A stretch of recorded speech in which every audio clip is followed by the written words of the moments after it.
มาเจออีกรุ่นหนึ่งแล้วพี่น้องเออมาพอดีมาเจอแล่นรถมาทั้งข้างเป็นคูโบต้ากำลังเริ่มไถยังมีผู้มาติดต่อ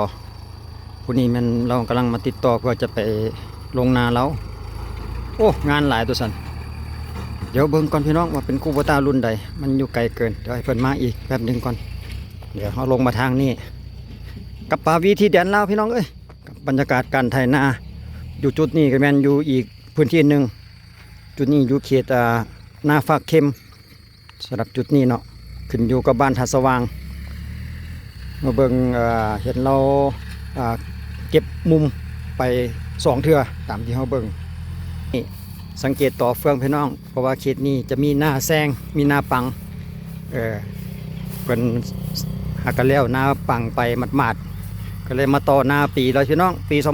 2025มื้อนี้ก็อยู่ช่วงท้ายๆเดือน5ก็ว่าได้แล้วใกล้จะหมดเดือนอยู่ในระหว่างเดือน5ปี2025พี่น้องเดี๋ยวมาเบิ่งกับบรรยากาศไถนาแต่ว่าสอบถามของเจ้าของรถอันนี้เป็นโชเฟอร์รับจ้างเนาะผู้นี้ยังเป็นไม่อยู่ว่าสั้นเด้กำลังได้ลงเฮ็ดปีนี้โชเฟอร์มือใหม่ก็ลองเบิ่งพี่น้อง เพราะว่าอยู่ลาวกำลังมีรถเข้ามาแล้วส่วนหลายกับโชเฟอร์ใหม่ๆทั้งนั้นก็รู้สึกว่าจะเป็น L5018 พี่น้องรุ่นนี้รุ่นกระทัดรัดพี่น้องบนใหญ่รุ่นขนาดกลางรุ่นน้อยขนาดกลางลีลาการไถเบิ่งดูไอ้โซเฟอร์ใหม่นี่ไถรู้สึกว่าจะมี6ผ่านพี่น้องไถ6จานเนาะเอาติดตามเบิ่งโซเฟอร์ใหม่อีกโอ้ไปงานไหนก็เจอแต่โซเฟอร์ใหม่ส่วนหลายพี่น้องเพราะว่าอยู่แล้วนี่เพิ่นกำลังนำเข้ารถประเภทนี้เนาะเครื่องมือการเกษตรนี่กำลังนำเข้าหลายก็เลยสังเกตเห็นว่าแต่ละคนก็มือใหม่ๆกันทั้งนั้นท่านมีประสบการณ์บอกว่ากันพี่น้องเบิ่งลีลาของโซเฟอร์ใหม่ลักษณะการไถของเพิ่นก็จะไถเข้ากลางแล้วก็มาแล่นหัวงานคนจะแล่นอ้อมหัวงานเบิ่งว่าวิธีสุดท้ายบัดจบแล้วเพิ่นจะเฮ็ดลักษณะใดมาฮอดนี่เพิ่นก็วางลงแล้วก็ไปเลยก็รู้สึกว่าวางใบคัดท้ายได้โอเคอยู่พี่น้องขี่เมาก็ซื้ออยู่รถบ่ได้เปเพราะปานใดดินก็พอซุ่มๆแต่ว่าจะมีปัญหากับเฟืองจุดใดที่มันบ่ลงแบบนี้แสดงว่าเฟืองมันหนานี่บนใดบ่มีเฟืองแบบที่นี่ก็เข้าดีอยู่บนใดหญ้าลายนี่ก็จะว่าเหือนเด้ กระเด็นกระดอนขึ้นคือกันและไทยนะเอานี่โอ้เพิ่นเฮ็ดสไตล์แบบเก็บมุมแทงมุมก่อนคือกันเด้สไตล์ของเพิ่นแต่ว่าหากวางบ่ค่อยดีอาจจะมีปัญหากับหญ้ากับเฟืองจังบ่ลงดีปานใดพี่น้องเอาถ้าว่าท่านใดได้เข้ามารับชมกับมีวิธีเทคนิคไหนก็แนะนำเติมคอมเมนต์บอกกันเติมพี่น้องวิธีเฮ็ดแนวใดมันจะง่ายอันนี้ก็เฮ็ดมาจากไหนเนาะบัดนี้เนาะ ไถมาจังซี่นี่เนาะอยู่ทางสปป.ลาวพี่น้องบ้านพี่เมืองน้องมาเบิ่งรับชมอีกเทคนิคของอีกโซเฟอร์ใหม่อีกผู้หนึ่งน้ำกันดีสังเกตเบิ่งหอยเราแทงคือสิแม่นเพิ่นเฮ็ดมาได้ให้หนึ่งแล้วนี่เด้เพิ่นเฮ็ดมาได้ให้หนึ่งแล้วบ่ได้ออกมาบ่ทันเพิ่นมุมกันยังเหลืออยู่ประมาณนี้นี่แกนี่คือกันลักษณะการแทงมุมของเพิ่น อันนี้คือแทงชีลายแต่พี่น้อง แทงแต่เถื่อเดี๋ยวนึงมั่งนี่นะบ่มีอาจารย์คอยแนะนำบ่เป็นหยังพี่น้องเดี๋ยวเบิ่งอีกก่อนว่าสรุปสุดท้ายเพิ่นจะแก้ไขแนวใดได้บ่มาแล้วเดี๋ยวจะสอบถามเพิ่นเกี่ยวกับราคาก่อนปีนี้ว่าอยู่เฉดนี่คันนี้นี่เพิ่นจะราคาเดิมบ่เพิ่นตัดหัวงานมาแล้วได้นี่เนาะ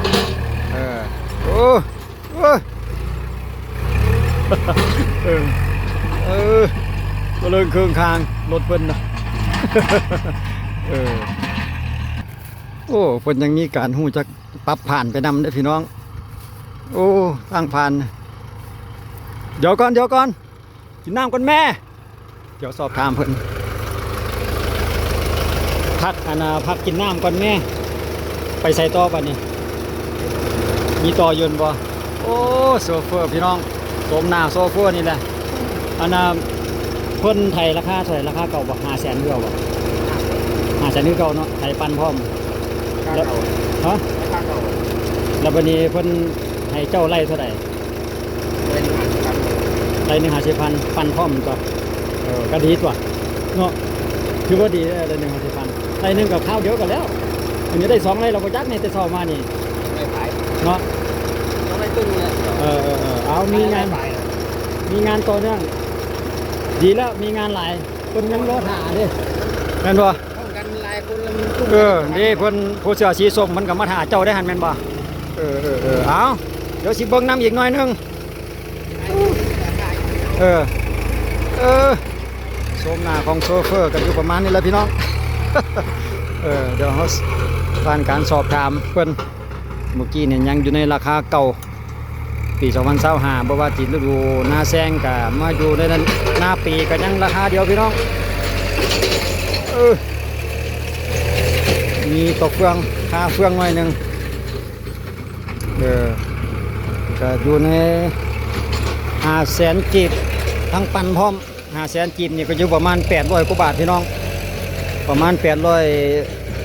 หรือ830บาทประมาณนี้แหละเพราะว่ารถไถในพื้นที่ก็ยังมีหน่อยคือกันได้พี่น้องเพราะว่ามันคนกับมาถ่าเอาสินะราคานี่ก็อาจจะสูงหน่อยนึงก็เหตุผล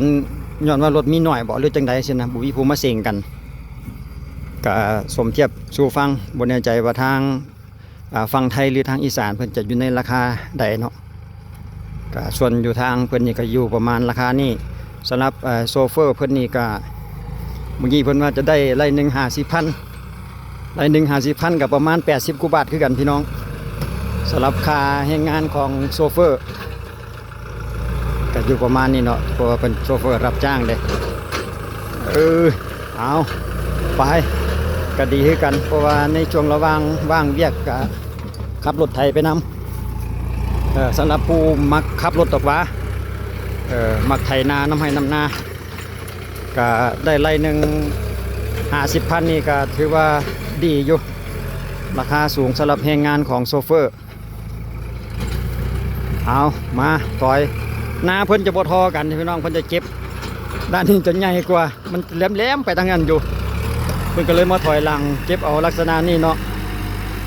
ทีนี้ตามความคิดเราหันละว่ามันเหลียวลายเพิ่นก็มาถอยหลังเอาซะก่อนก็จะประมาณนี้มั้ง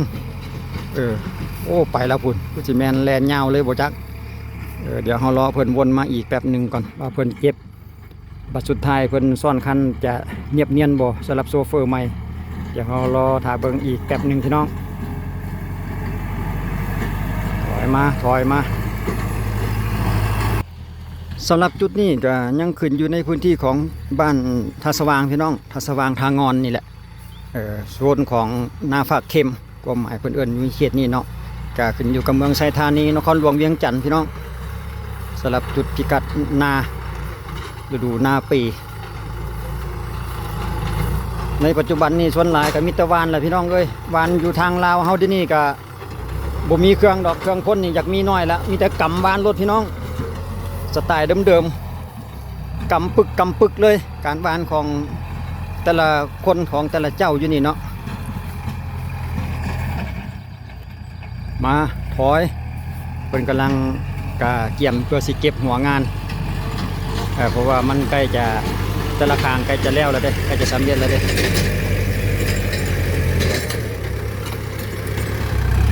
ไปมีเฟืองมีหญ้าเนี่ยก็บ่ปานใดพี่น้องถึกถากเถื่อไป กันว่าผู้เพิ่นละเอียดเพิ่นอาจจะถอยย่ำขึ้นบนเก่าแต่ว่าบ่แน่ใจว่าไอ้โซเฟอร์ใหม่นี่เพิ่นจะเฮ็ดจังใดเบิ่งก่อนว่าจุดนี้บ่อยากเข้าไปในเถื่อคือสิแม่นล่ำขึ้นอีกบาทนึงบ่จักแต่ว่า บ่แน่ใจว่าทั้งหน้าสิกินหลายบ่หรือว่าผู้ดีบ่พี่น้องเฮาก็เบิ่งอยู่เนาะบางเทื่อกับทั้งหน้าลงหลายกว่าทั้งหลังจริงๆนะ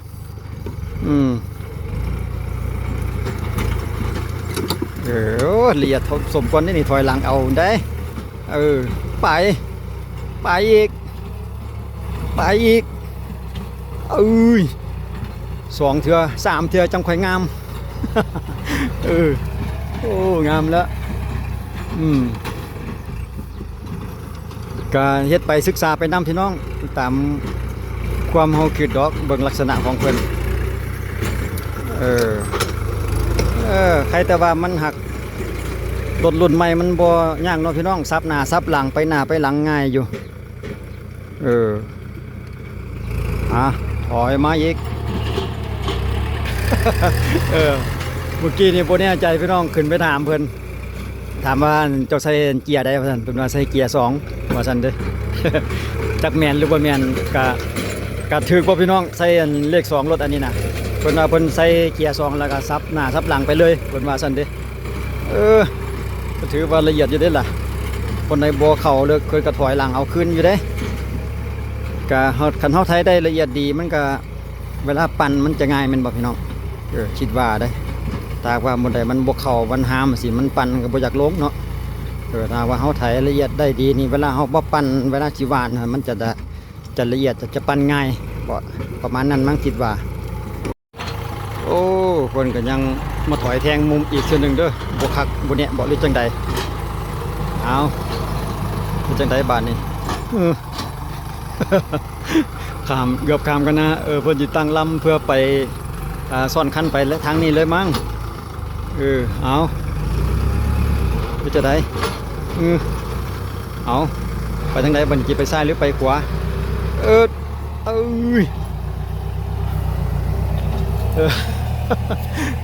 ยังบนเย็นปันใดกับบ่เป็นอย่างที่ไปเลยเบาะหรือจังใดบนนั้นในเขาแก่ขนาดเลยมาทางนี้แทนหะต้นไม้ไปเลยเอาหน้าบทอกันหน้าเป็ดข้างหมูส่วนกำฝากฟังนี่สะบัดเรือลายต้องได้ถอยหลังเก็บคิดว่า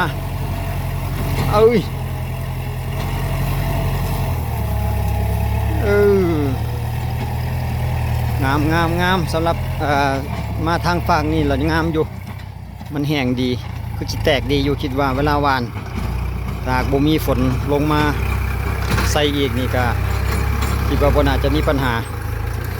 เอามันใหญ่มาทางนี้เพิ่นก็ถอยหลังเอาจุดนี้ก่อนซั่นเด้เพิ่นน่ะเอาคักอยู่ดอกสไตล์นี่นะใครแต่ว่ามันถอยง่ายไปหนาวง่ายมาหยุดเอาไปวางลงไปงามอยู่บาทนี่ถอย2-3 บาทกับคือที่แล้วงามเอาถอยมาแล้วอึดมาที่แล้วบ่ตัวนี้คือจีบยังอีกบาทหนึ่งบ่เป็นถอยหลังคืนมายังอีกยังบ่คักใจถอยหลังคืนอีกเป็นจังไดงามบ่งาม โอ้งามของเราอยู่ได้หันซ้อนคันนะเอาเฮ็ดจะได้บาดนี้ยังอีกวะถอยหลังเอาอีกละเอียดละออแท้ธรรมดาโซเฟอร์ไม่ต้องเฮ็ดให้มีผลงานหน่อยนึงให้จบงามให้เจ้าของให้เจ้าภาพเพิ่นพอใจมันจังสิมีงานต่อเนื่องหลายแต่ว่าอยากอยู่พี่กับงานหลายอยู่แล้วเพราะว่ารถไถมันมีหน่อยพี่น้องอยู่ลาวเฮานี่ได้ราคางามสำหรับผู้มีรถเอาปล่อยมาวางลงวางหรือบ่วางเอาคือวางซ่าแท้ไปบาดนี้คือสิแม่นเก็บหัวงานเอาบ่อยากเข้าดีต้องเลยถอยหลังซ้ำซะแล้วงานนี้ ยังบ่แล้วอยู่วะโอ้ว่าซั่นสิเฮ็ดหยังเนาะโอ้ว่าซั่นเจอดินเหนียวเอามา เหนียวก็เหนียวหั่นแหละวางลงไปเอ้ยพูนไปแล้วคือสิไปเลยบ่จักรอบนี้นะเดี๋ยวเรามาเบิ่งในจุดนี้พี่น้องขั้นตอนสุดท้ายบ่ตัวนี้ว่าเราจะเห็นลักษณะใดยังบ่ทันได้หมดเทื่อลักษณะนี้ต้องได้ถอยหลังอีกบาทหนึงซะแล้ว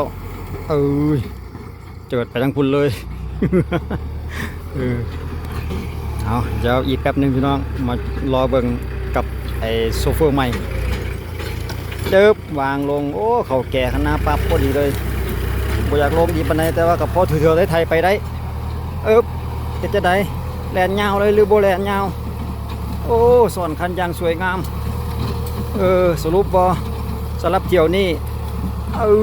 เบิ่งไกลๆก่อนพี่น้องเบิ่งไกลๆก่อนว่าเพิ่นจะสรุปบ่สำหรับเที่ยว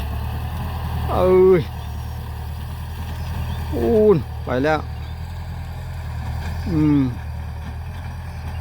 คิดว่าน่าจะสำเร็จภายในจุดนี้เอาสำหรับคลิปวิดีโอนี้ก็จะมีประมาณนี้แหละพี่น้องกับภาพบรรยากาศการไถนาของโชเฟอร์ใหม่